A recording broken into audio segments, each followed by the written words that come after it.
And then I got lots of pictures. Massive zero. I mean, he had to like go to the dentist or something. I probably missed like Doctors. I think I missed a few. I think one I missed like as you'll ever see. At the end, I was there. Like the last one, I was there. I think Ryan missed the first one. Then I missed it. And then he made that his note. Yeah. I think Hot air. Ryan won. I think there was another random day he just didn't go. Yeah, I was there. He missed the first. I think there was another random day. His mom was sick, so like she was like, I was pushing. He said no, so I said no. She's like, I wasn't here. What time is technically starting? 6:30. So a minute ago. And Tyler's supposed to be here.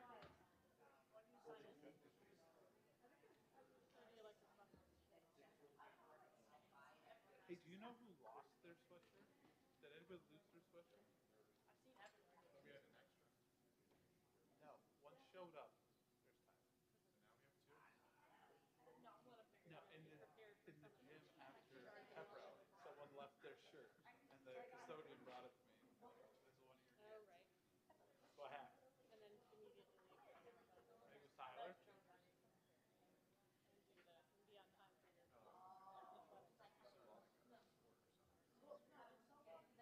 Is it like a big sweatshirt?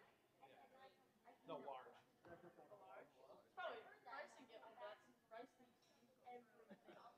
Can you imagine if they go back to soccer practice like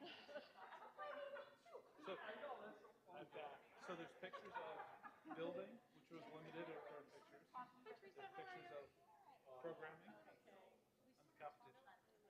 So if you guys pretty much like we'll show the pictures, but then you can tell them like what the build season is about. Like what do we do? We struggle a lot. No, I know, but That's okay. You have pictures. I filled in what I didn't add. yeah, where's Zach? Zach should be here. He put us negative in hours though. But I'll slowly demo it because I think I can control it and not go down the same. It is so bad. I put it. Now it's in robot relative mode. I put it in field relative. That's the one where you spin in circles to get that micro stuff. That is too hard. This one is like you spin and it's all based off the forward of the front of the robot. The other one does. This not so much. I mean, there's a few marks. Fantastic. Maybe that's what we'll be doing tomorrow. So I guess my question is, We scrub these up higher marks. Sam. Oh, you guys have jazz. No, I had to get my phone because I don't know my password.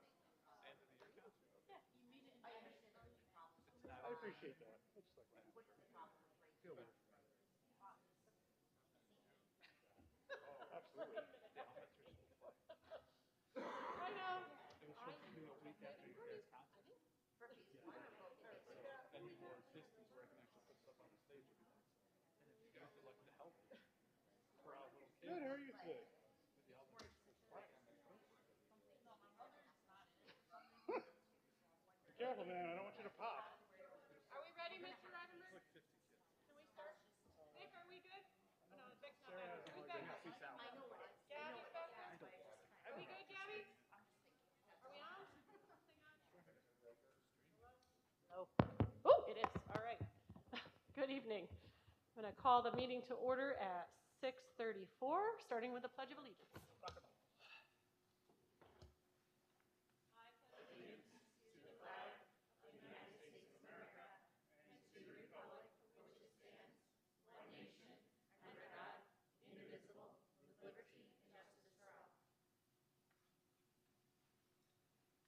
Any agenda changes, Celeste? Got it. Okay, great. Well, I am pleased to start our meeting this evening with the Dwaynesburg robotics team with Mr. Gothier, and I know two of the three, but I'm going to have you introduce yourselves and tell us a little bit about your robotics season this year. Thank you for coming in. Yeah, thank you for having us here. I'm Mr. Gothier. This is, I think we've been doing the competition for 7 years now at Dwaynesburg. This was our 7th year. Technically 6th. There was a year we had to not do anything because of COVID. But yeah, so we've been doing this for a while now. And these are the rest of the guys. We Yeah, got here. I'm Declan O'Connor. I've been on the robotics team for, I think it's 3 years now, and I really enjoyed it. It's fun. I like the build experience, and I learned a lot along the way. It's fun. I'm Matthew Newbeck. Been on the team for 4 years.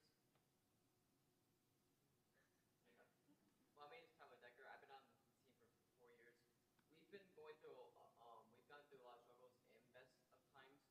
It's usually really fun when you get to know it a lot because you can meet a lot of friends on the way and you can go to competitions, which is actually really fun to go to. So Tyler says struggles because this year we decided to stay competitive. We had to change how our robot drives. There is 2 different ways, kind of like a bulldozer where one side moves and the other side moves to turn and stuff. And all the competitive teams now have purchased these special wheels so that you can turn any one of the drive wheels in any direction. So you can actually go diagonal and spin in circles at the same time and all this crazy stuff. So as a team, we decided we're going to fundraise for that to stay competitive, and we did. And it was a huge learning curve to try to figure that out. So we did have struggles on top of our normal struggles that we have every year. But this was last year's robot up here.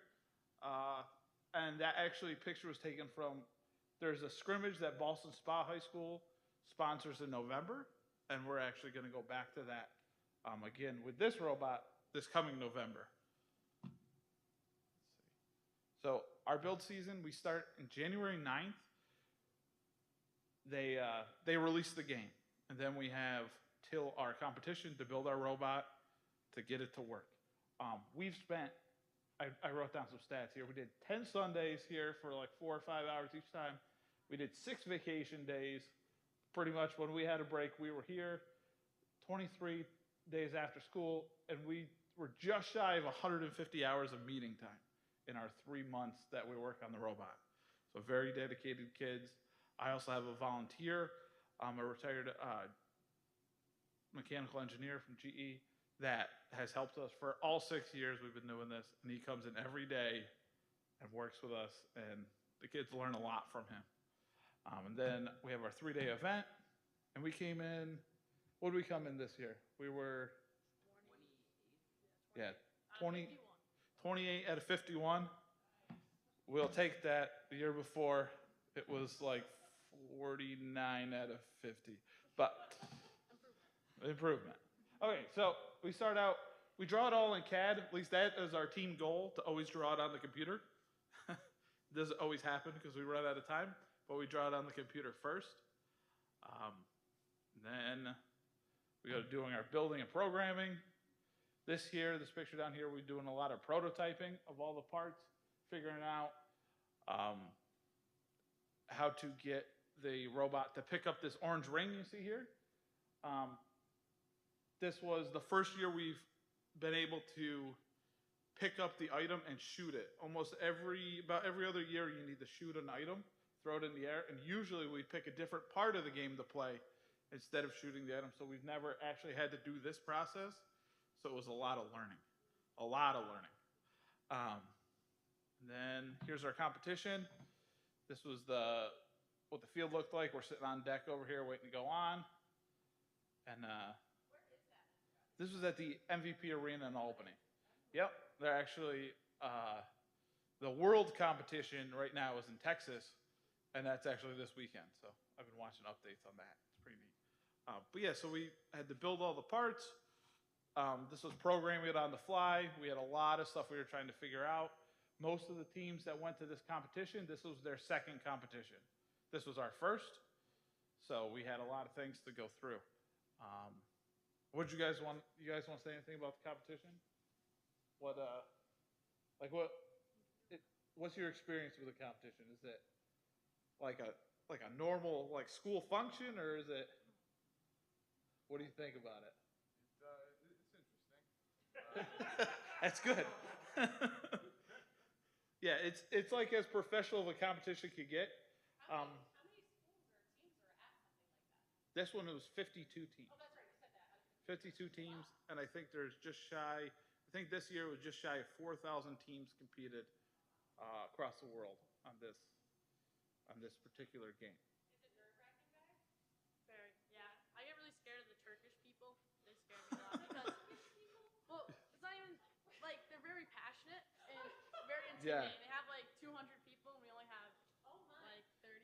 Yeah, some of the teams from other countries, they're like, for them to come all the way over here, they're like really into it. Like, yeah. So they're usually. You got another picture? It's not just local level No, there's. competition. No, it's there are. I want to say there's about a dozen teams in the local area that still do this robotics competition. I've been doing this competition for I think 12 years now, and when I first started, there was probably 25 teams in the local area that do it. So it's gone down tremendously. I know like Shen, Boston Spa, Shaker. So they're all really big schools, but we're still hanging in there. But yeah, so we brought the robot today, and I'm gonna show you this new driving system that we put on here. You want to go move the note to the front? Now, the kids who drive this are not here tonight, and I've never driven this. You want it in front? I drove for 5 minutes before we started, so we'll go slow. So, Declan, you probably want to back up. So with this, the way the robot works when it drives, you can set it. We have it on the fly. We can push a button, and it could change how you input the controls. It can do something where it's called robot relative, so the robot has a front and back. Or we can change it so it's what's called field relative. So no matter which way the robot's turned, if I say, go to the left of the field, it just moves. So it's really neat, and we'll see. We'll see if we can get it to move a little bit. But we have it tethered because we haven't reconfigured it from the competition yet. So.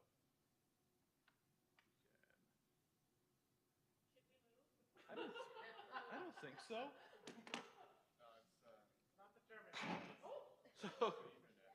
So we could, yeah. So this one is this is what's called robot relative. So it always has a front to the robot. And then, so it can move in any direction. So now I can turn it.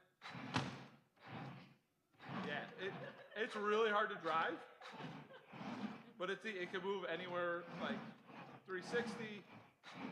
It's pretty neat. You see those wheels are going all over the place. So to figure out how to program that while we had a template to work off of, it was pretty difficult. Because there's sensors that have to be perfectly flat in certain spots. So it was pretty neat. Let's see. Yeah, so we have it's supposed to pick up that orange disc is called a note. That was the whole game had some like music theme to it. It was called Crescendo. So they put a theme on these games every year. Let's see if we can.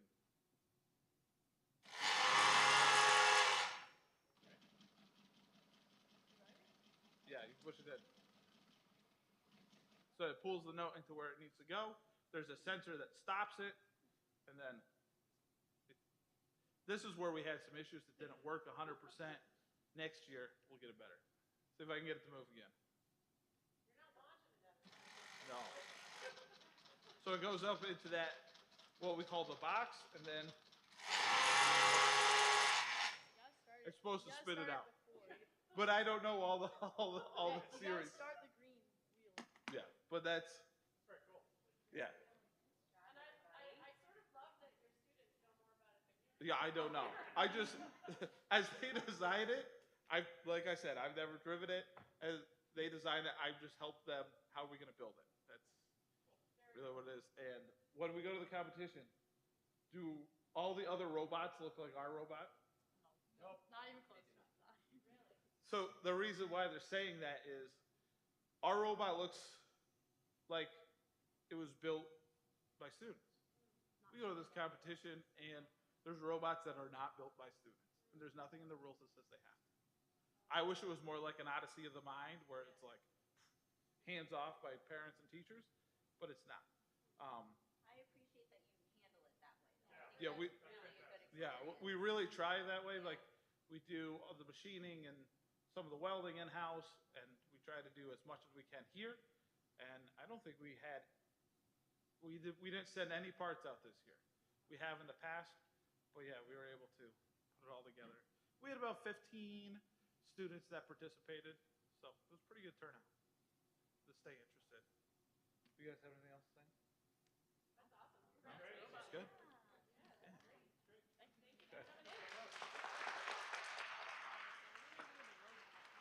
So the cart is like right there. If you guys want to put it on the cart. Okay, we're gonna let, Okay. we're gonna cut power to that, right? It's not gonna come over on us while we're It's talking. 120 pounds. Oh, It might actually be a little heavier because you can't be heavier than 120 pounds without the battery. The battery's in it, so it might be like 130 pounds. okay. I'm gonna move to our next one while where they're moving this robot. They actually had to change the rules because they were going too fast and they were too dangerous. Too much weight. Yeah. No, that's okay. That's okay. Okay. All right. We have one more person to give us an update, and that is Lucy Spohr, who just went to the statewide Odyssey of the Mind competition over the weekend. And she's going to let us know how it goes. Wherever you want. You could go there. That's fine. So, just this Saturday, our Division III and Division I Dwaynesburg teams competed in Syracuse for the state's competition. It is completely statewide.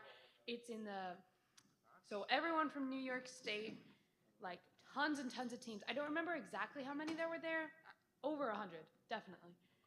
And it's like better than you'll see at regionals. So everyone there has earned their spots at states, and you will go from walking around the prop room and seeing all the performances. Everything looks spectacular, and it's such a different experience from regionals, just performing at a school. And one of the things that makes it different is that you have changes, like you have a time in between regionals and states where you can make changes to your problem. And the judges at regionals, you can take a look at your scores, figure out what you did wrong, what was your least scored area. So like my team on hairstyles, we got 3. That was our lowest scores, 3 out of 10. Hairstyle. It's one of the things you're scored on. You have to have 2 band members with creative hairstyles. And we took our entire time between regionals on March 2nd to states on April 13th to work on our hairstyles and our instrument. And we have like red extensions and hair clips and buns and like braids that go all the way down their head. And we have improved greatly in those areas. And that's one of the best parts between it. So our performance in states is much different than the one you saw last time Odyssey presented. Our teams this year, so the Division III Problem 5 team, we got 8th place out of 11 teams, and the Division I Problem 3 team got 14th place out of 15 teams. So, and all of it really just depends on the judges you get. Like, our judges at regionals loved us. Our judges at states, not so much. And it's just their own opinion. And they are from all over.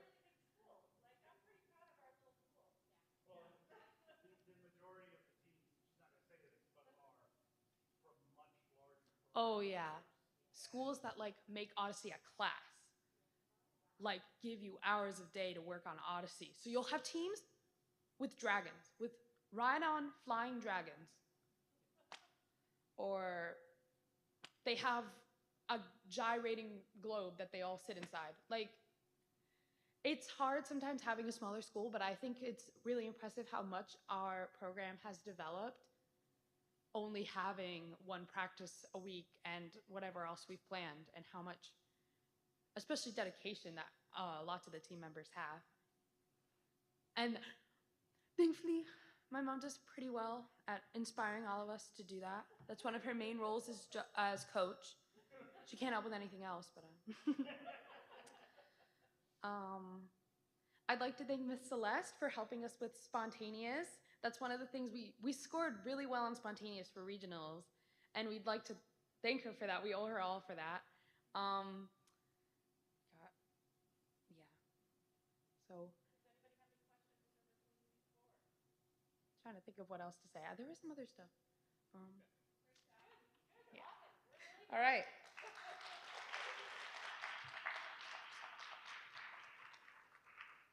Okay, I really like this new part of our meeting. Is it working again? Yes, it is. Okay. All right. So, did anyone sign up for privilege of the floor test? Okay, so we'll skip through that. And we're going to move right along to our Assistant Superintendent of Management Services report.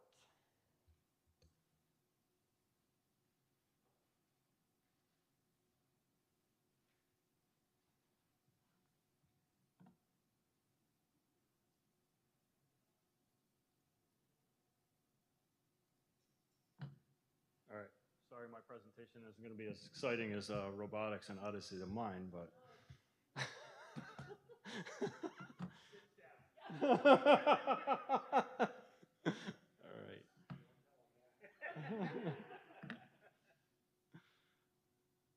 So we'll get right to it. We've had 4 work sessions before tonight. So first of all, some of our highlights in working through the budget. We did make some reductions in some categories, mainly equipment, supplies, contractual things, and competitions and uniforms and athletics. We cut a lot out of the operations equipment line. We had a equipment replacement plan, decided that we can make it a year without replacing any equipment for next year for 24-25. Some general supplies in both buildings, just kind of leveling out where expenditures seem to be trending, so been able to reduce there.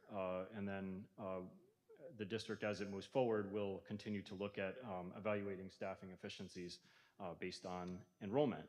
So in speaking about enrollment, we've got quite a trend of a declining enrollment in both buildings. So right now, currently walking our halls, we have around 270 kids, or 670 kids walking our halls.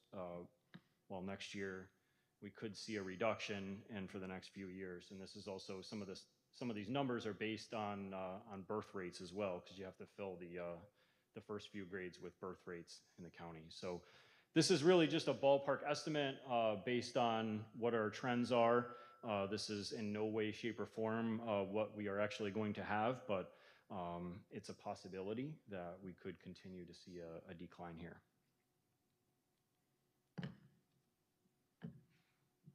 So budget at a glance, right now we're looking at a $19,443,000 budget. Budget to budget, it's only a 2.41% increase from last year's budget. So we kept it, the increase definitely lower than a 3% increase. Looking at a $458,000 from budget to budget, with a tax levy increase proposed at $236,094, which is equivalent to 2.7% increase overall from this current year.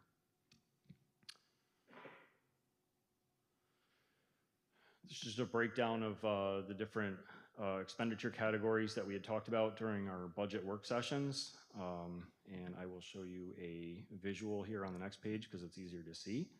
So the instructional side is obviously the biggest portion of the budget, followed by medical and benefits, which is about 20% there, and then pupil transportation and operations and maintenance, debt, and then general support. Those seem to be trending around 10% each there. So, and then on the bottom, I've shown an increase in those categories. What we're actually looking at in increasing for each one of those categories from this current year to next year, 24-25.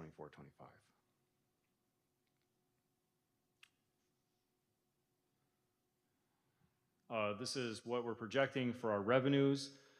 Unfortunately, right now with the state has not actually given us our state aid runs.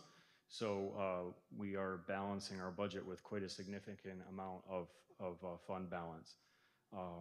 With our state aid runs actually less than what we have current year for 23-24. So in order to balance the budget, we don't have definitive numbers yet from the state, so we had to balance it with something, and unfortunately we had to use our savings account a little bit more than desired.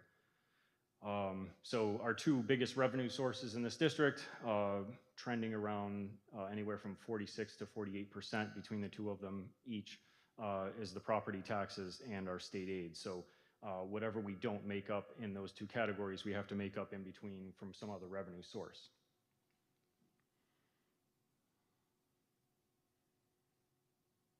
So summary of our revenues, just kind of breaking down what you just saw on the previous slide.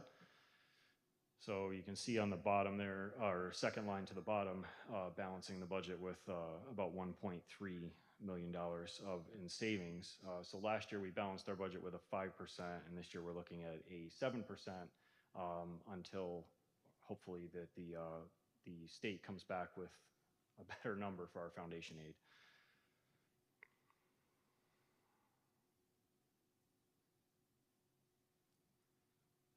So categories for state aid, I made this a little more compressed this year to make it a little more understandable. Our foundation aid coming in at $188,000 less than our current year, 23-24. And this is, and also expense-based aids, the next line down. So those kind of stayed around the same, so we've been doing okay there. And then the excess cost aid, that kind of stays around the same, stays level. And then our building and our building aid is pretty much what it is expected because of the fact that that building aid has something to do with our borrowing for building construction. So we kind of knew where that was going to be this year anyway.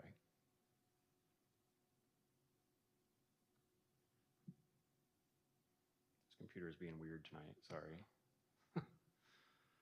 So the tax levy, the tax cap was actually calculated at 2.71%, allowing the district to go up to $236,930 without supermajority. So that just requires the simple majority of 50% plus one vote in order to pass the budget on the proposed tax cap or tax levy at a 2.71%.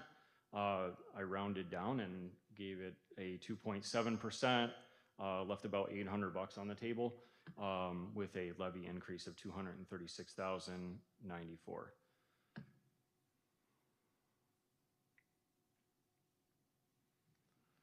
This is the required three-part budget summary that New York State requires the districts to show. So the largest part of our budget is the program portion of the budget, which comes in at about 74%. And then the capital portion of the budget is 17%. So and then the administrative at about 8.8%. So I've included a summary of those sections to the right there. I'll try not to bore you by reading those. And then this is a look at, with the 2.7% increase overall, this is what a district resident could expect from this year to next year. While I do say, I warn that these numbers are not set in stone. These are just like a basic ballpark estimate where you might see your taxes increase based on that proposal. And of course, that all depends on your home assessment value, your town tax rates, and your equalization rates from your town, which comes out during the summer. Propositions that voters will see on the ballot this year will be to vote for the 24-25 school year budget, to vote on the school bus purchases at a maximum of $400,000, and to vote for a capital reserve fund to replace the existing one that is going to be spent on phase 1 of the capital project, the Centennial Project, starting this summer. So that will be at the same specifications that we had our existing one, at a maximum cap of $6 million for 10 years. So this will allow the district to, again, start to save for maintaining our buildings and renovating spaces for instructional purposes. Summary of where we are with our budget. It continues to really provide opportunities for elective programs for students at a 2.41% budget to budget. Our tax levy remains lower than the tax cap, so we're not exceeding it. We're not proposing anything above a 2.71%.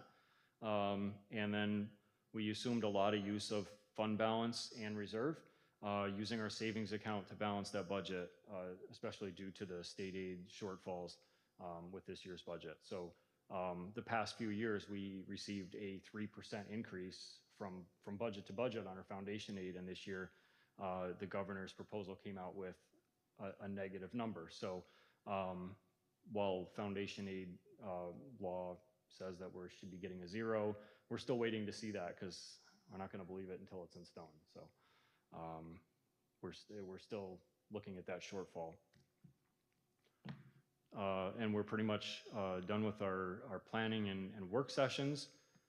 So we have one more time that we discuss before the public budget hearing, which is May 7th. Any questions and comments from the board?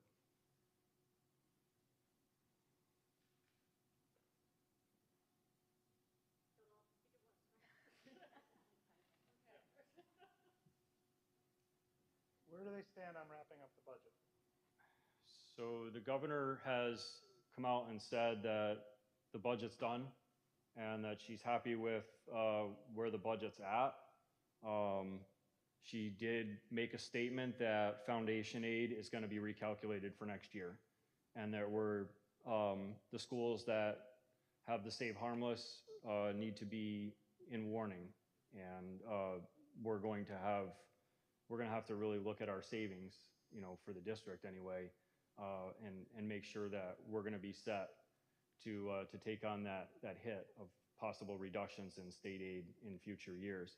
While she did say also that she was going to make it whole and abide by the law this year, but it looks like she's already starting to put things in motion to start that study for next year. So it's going to be starting pretty soon.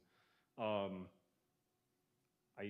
going to hope that maybe we have some numbers by the end of the week, right, Jeff? I think maybe that. Yeah, I'm thinking that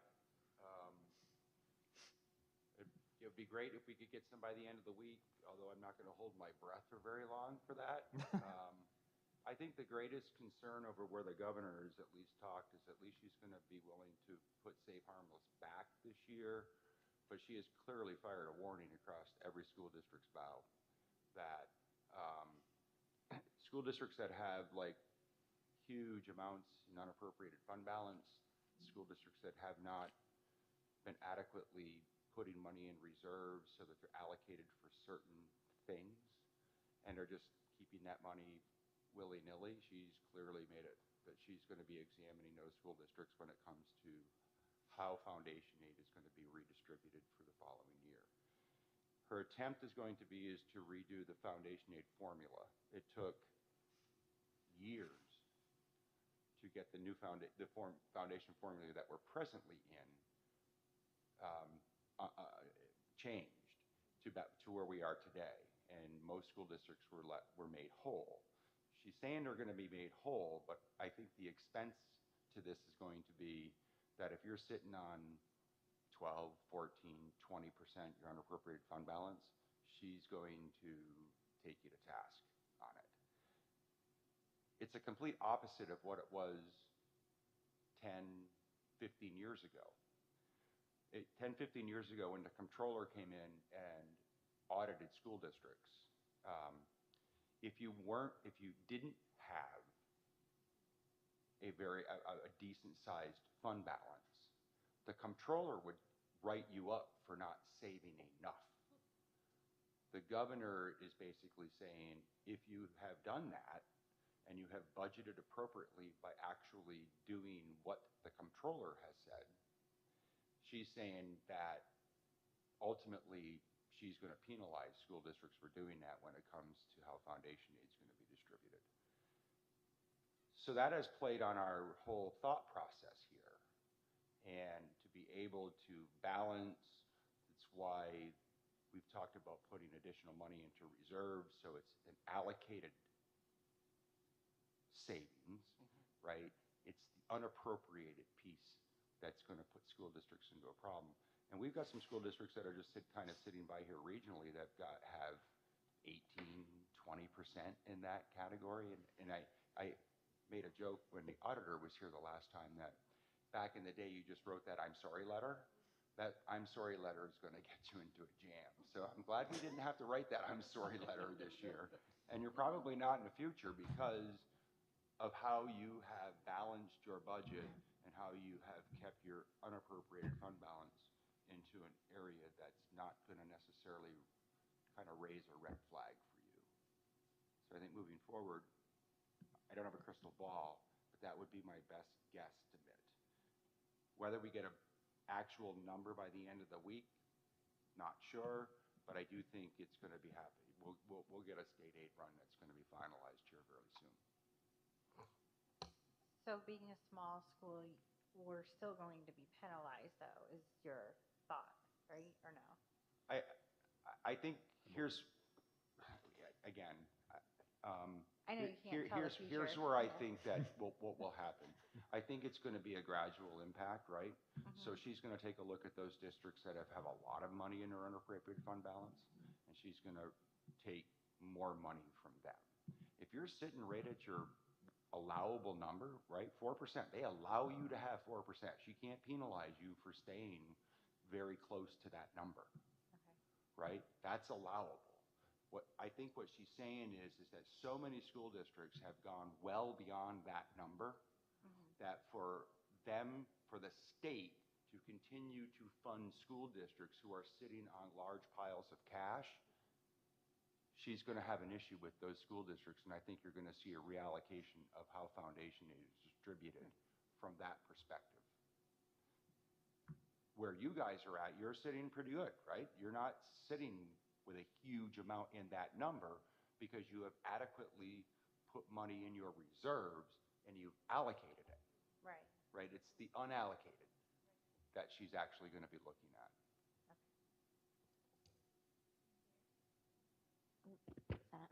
I'm just wondering, why would a school district not just allocate it? Why would the other school districts, why would they not allocate the money? Because it seems to protect. Well, a couple of reasons why, right? Because once you allocate it, it has to be used for that purpose. Sure. Yeah. And it's a lot easier to not allocate it just so that you can use it wherever you want to. Until you get in trouble. But see, I mean, yes and no, right? You didn't get into trouble. This is the first governor who has really kind of taken this approach. It's the opposite approach that most governors had taken. Even when the GEA portions of budgeting, and now I'm going back some years when they gave you a state aid amount and they gave you that money, and then at the bottom of your state aid report, they subtracted several hundreds of thousands of dollars from you, right? And basically that number, and they did it for like 7 years. And that's when mass layoffs occurred, and that's when people were really struggling to meet the budget line. If you didn't have that, if you had that appropriated at that time, you were in trouble, because then you would have to go through the process of unappropriating it, putting it back into, or unappropriating out of the reserve, which is, there are so many rules associated with that gets confusing, you know, because if you need to take it back to put it back in your general, there are only a few of those reserve funds that you can actually do that with. Like once it's in capital, it's in, right? It has to be used for capital expense. You know, once it's in unemployment, once it's in TRS, ERS, those types of things, that's what you have to use it for. And, you know, there's not enough necessarily in all of those reserves to actually fund the entire budget line. So why wouldn't you allocate it in one of those funds that make it a little easier to move it, I guess would be my thought. Well, there aren't a lot of those funds in existence. Reserves are set up Mm-hmm. to be used for those very specific things. That's why the unappropriated has a cap to it, where the other reserves have no cap. Okay. Okay, thank you.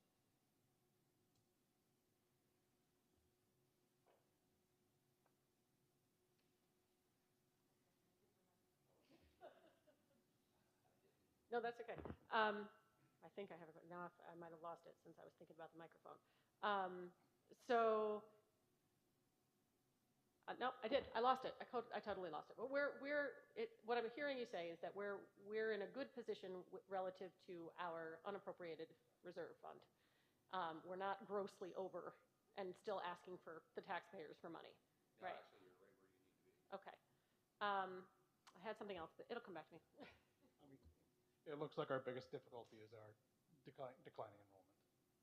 Yeah, your declining enrollment's going to be your biggest hurdle, right? Because, you know, ultimately, you know, I have been talking about it since I got here this year, right? You know, we have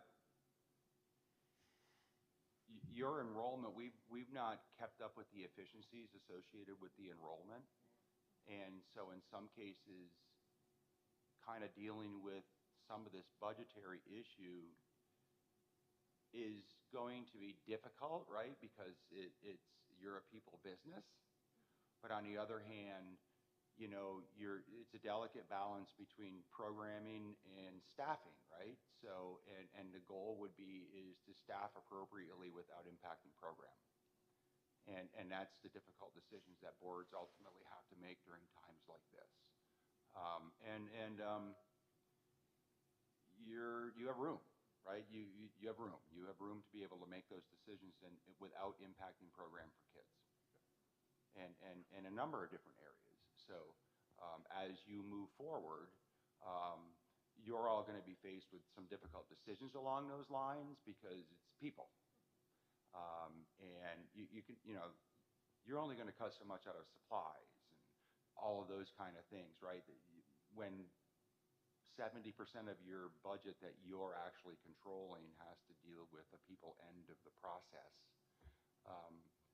That's where you have to look at efficiencies associated with enrollment in order to be able to make some decisions, and that's ultimately, but without impacting programming for kids.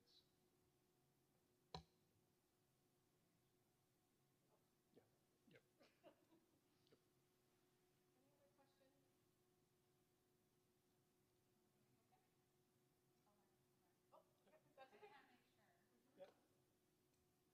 Okay, if the tax levy isn't approved by the community through the vote, how much money will we possibly need to borrow from our savings, and do you foresee us recovering from it? So we've already appropriated a large amount of savings to the budget in order to balance the budget. And even if we do get that state aid back and, you know, in foundation aid and it levels out, we're still way above where we were last year when we started having that conversation that we're putting ourselves at risk if we keep increasing our amount that we're putting in appropriated fund balance. The tax levy at $236,000 would be what you would have to make up if you were going to go out at 0% or whatever with the tax levy, which would put us in a really difficult position, I think, for next year, especially knowing what we know now, knowing what threats are ahead. Because once you don't take on that increase in your tax levy, you really have lost that opportunity. So even if we had a 2% tax cap next year, you're only 2% above where we are now. You can't take that 2.7 and then that 2.0 next year. You can only take that 2.0, and you've lost that amount of funding. And over the past 10 years, we've actually left around $1 million on the table, and saved the district that much more money, saved the taxpayers that much money because we've left it on the table. So with this outcome that we're seeing now, I'm not sure that it would be easy to come out of that. I think the other part about that is is your concern the 2.7 and it not and not getting the right number of votes for that? I'm thinking worst case scenario of what will Yeah, happen. so if you had to go to a contingency budget, let's say your vote fails, right? You have two choices, right? You can go straight to a contingency, or you can put your vote up again, right? You could actually come out with the same budget and put it up for another vote. If ultimately after the second vote it doesn't pass, you go to a contingency budget. And there are certain rules attached with that, right? So ultimately, it's not like taking this budget that you just saw and automatically have to just throw more money at it. There are certain things that automatically have to come out of your budget if you move to a contingency. So the budget will be lower, okay? And so ultimately, it could be the same amount that you're moving in. You're not necessarily increasing money out of your savings account to add to a contingency budget, because there are certain things that have to come out of the budget. There are certain things like building use doesn't exist anymore. Outside groups utilizing your buildings, even if they are charged for it, they can't do that. There are rules associated directly with a contingency budget.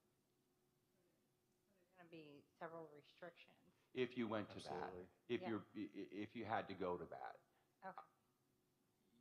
I think the reality with it is of you needing to do that is probably pretty slim, because you're coming in under budget. You need a simple majority to make that happen.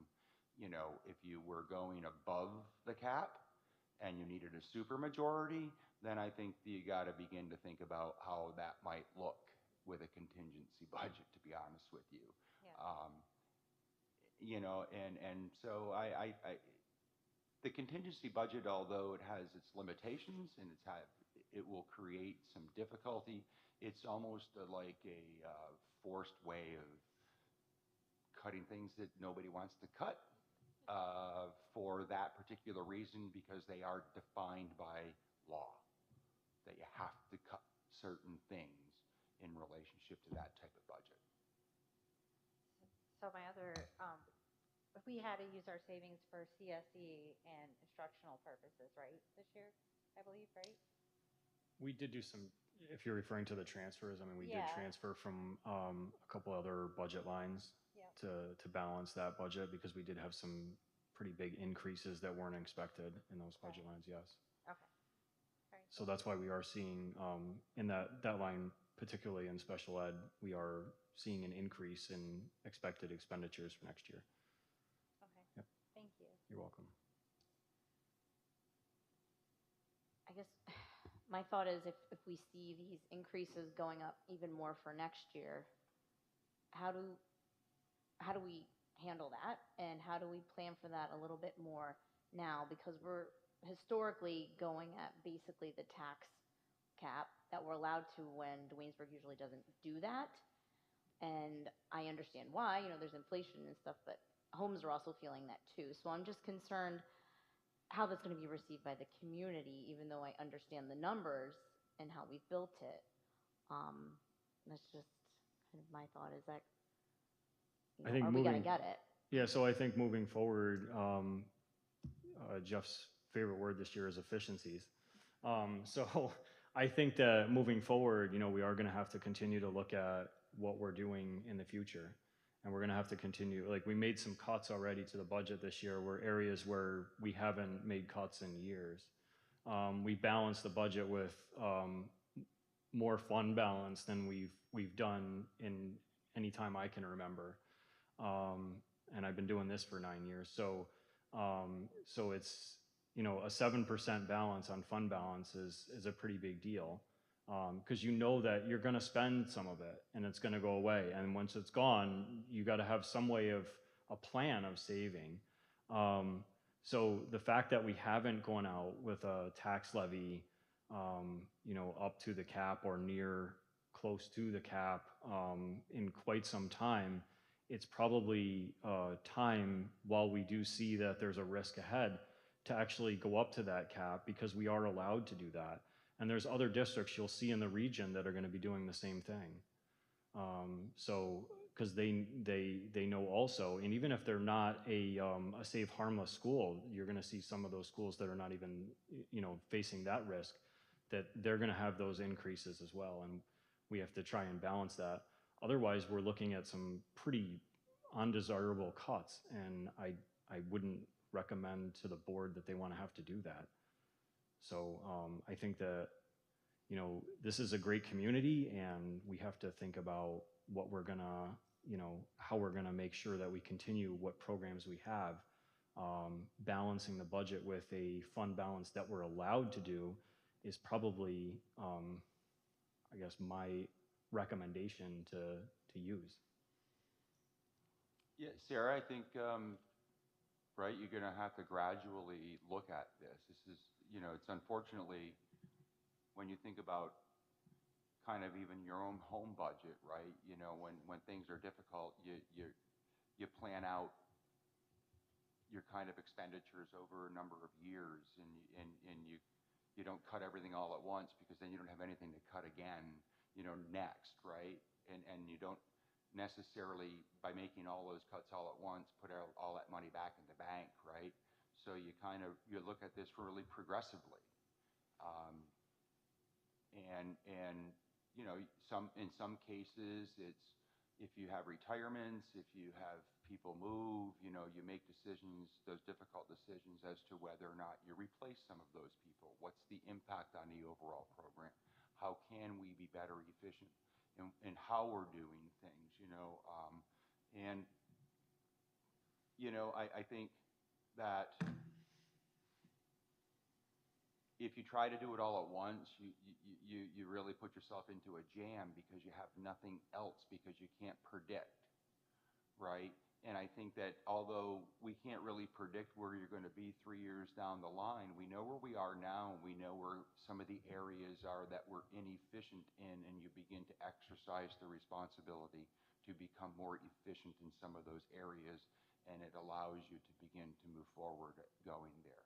Knowing full well that you've allocated a fair amount out of your budget, I think the other goal is as you begin to move through the school year, you try to minimize what the impact is going to be on what you're allocating. You know, it's kind of like you put, I remember days when budgets were difficult, right? And we all put our Scrooge hat on around Christmas, and we didn't necessarily, you know, you made the best of what you could do, you know? And I think sometimes that's what you do when you're looking at it from a school district's perspective.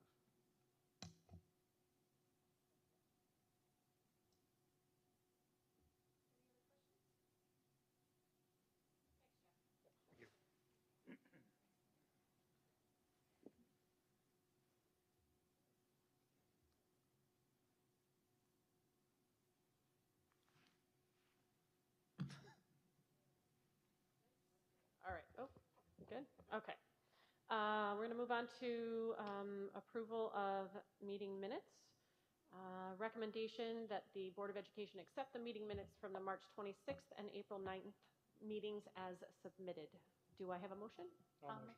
Oh, Go ahead, Amy. Avis, a second? I'll second. Francis, thank you. Comments or questions? All in favor? Aye. Any opposed? Any abstentions? Okay. All right. Next item. Recommendation that the Board of Education adopt the 2024-2025 school year budget in the amount of $19,443,000. Adopt the 2024-2025 property tax report card, and to levy the necessary 2.7% tax therefore as recommended by the Superintendent and Assistant Superintendent of Management Services. Do I have a motion? I'll motion. Thank you, Lissa. A second? I'll I'll second. Thank you, Teresa. Comments, questions? I motion we table this until next week. We have another meeting already planned, and hopefully we'll get final numbers from the governor to at least be adopting a budget. I would love it to look better, but at the very least, I would love it to look final. Can we do that? We can do that, yes, yes. I agree. You agree? Francis. Yeah, that way, I do as well. I think that, as I mentioned in one of our notes earlier, that let's hope, I know it's wishful thinking, but I'm hoping that we have at least finally what we have to work with. So yes, we can table. Now, I might have gone out of order with my Robert's rules. Yeah, I'll clarify for you from a procedural piece. You have a motion on it. Yeah, you have a motion on the table, and the motion is to approve this, right? You have a second of that motion, so you actually need to operate on that motion. Okay. So you would have to, that works in two ways, right? Either you approve the motion and you don't table it, or you don't approve the motion and then somebody makes a motion to table this. Yeah. Okay, so I think because I went out of order, that if everyone is in agreement, then you would all vote nay on that motion, right? So, all in favor? All opposed? No. Aye. Any abstentions? Okay. Now I motion to have a table. motion to table the adoption for one week and 1 day, because we will be back a week from tomorrow for a special meeting on a Wednesday. So I have a motion for the tabling. I'll motion. Thank you, Avis. A second? I'll second. Thank you, Francis. Comments or questions about that? All in favor? Aye. Any opposed? Any abstentions? Sorry. We've never done that before. Yeah, that's, Yes, all right, okay, thank you, sorry. What, I'll ask you that later. Did we skip one of the minutes? Nope, it did both was of them the at the April same 9th. time? I read it in both. it's a limitation of Making Board sure. Board docs makes us do it in 2 different locations. Okay. Next, oh goodness, I feel like this is weird. Recommendation that the Board of Education accept the following financial items as provided and recommended by the Treasurer and Assistant Superintendent of Management Services as listed. Do I have a motion? Thank you, Sarah. A second? I'll second. Thank you, Francis. Comments or questions? Sorry. All in favor? Aye. Any opposed? Any abstentions? Okay, next item, recommendation that the Board of Education accept the Expressive Journeys LLC music therapy contract for the 2024-2025 school year as recommended by the Assistant Superintendent of Management Services. Do I have a motion? I'll motion. Thank you, Teresa. A second? Thank you, Tony. Comments or questions? All in favor? Aye. Any opposed? Any abstentions? Oh my. How much do I have to read of this, Just- Celeste? we're gonna buy No, copies. Just the top part, right? Okay. All right. Accept agreement with BOCES for copier services. Resolution of the Board of Education for Duanesburg Central School District as written. Okay, as written. Do I have a motion?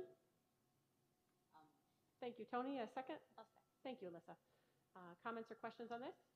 I just want to say it's for a 5-year period contract. It's about $20,300 a year, right? Yes, And that's correct. And this was bid through BOCES, right?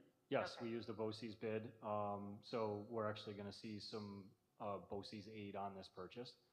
And we get a much better price on our service fees too for the machines than we would if it was off contract. So if we kept the same machines, we would see our service fees go substantially higher on machines that are already 5 years old and machines that are getting very much use since we stopped using the little independent printers years ago. So now everybody prints to the copy machines. So we have to keep those copy machines updated for teachers. Yeah. Okay, great, thank So, you. Yeah, And this replaces all the machines. that's correct. Yep. Does this include any and all printing, or if we go above and beyond a certain amount, are we paying for like the toner and the paper above that?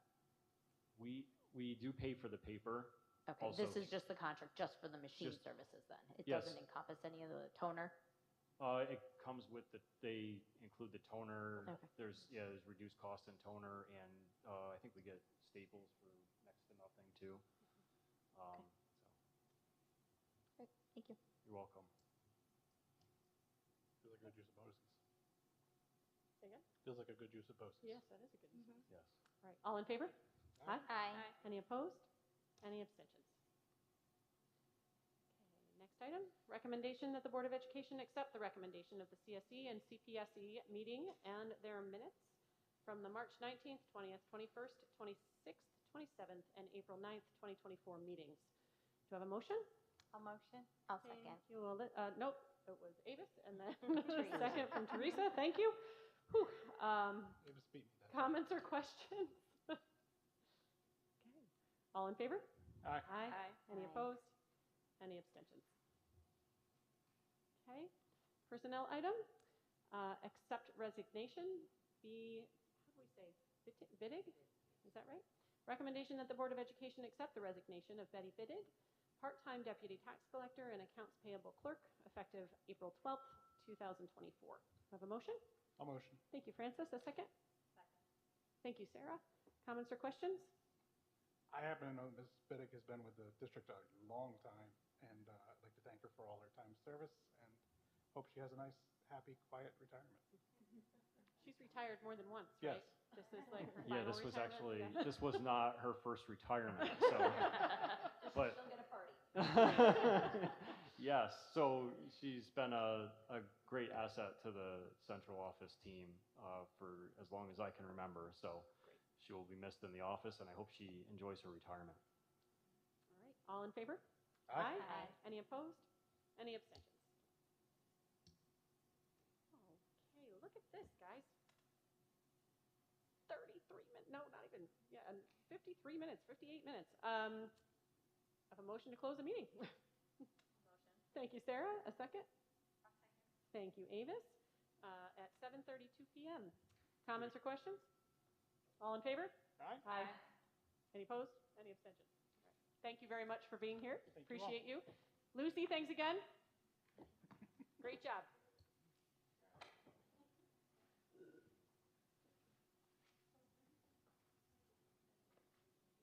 Yeah, when was that?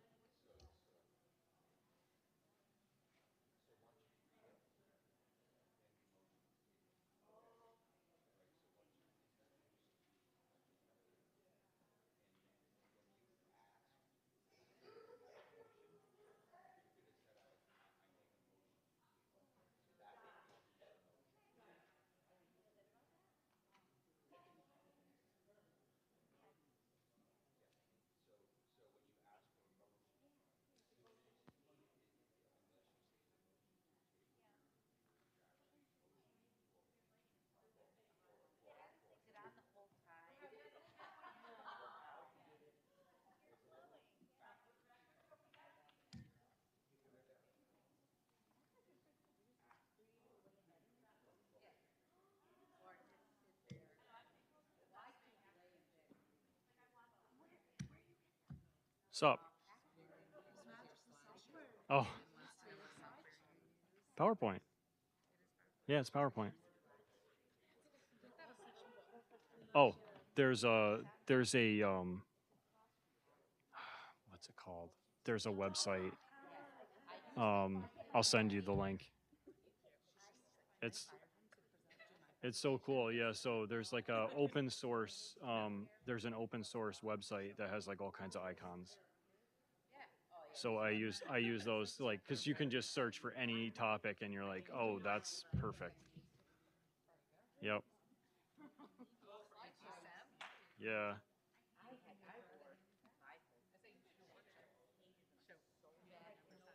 Right, how to do projects. I know what drives me crazy is like when you have, if you're sitting through a presentation and you got like, somebody reading things off the slide,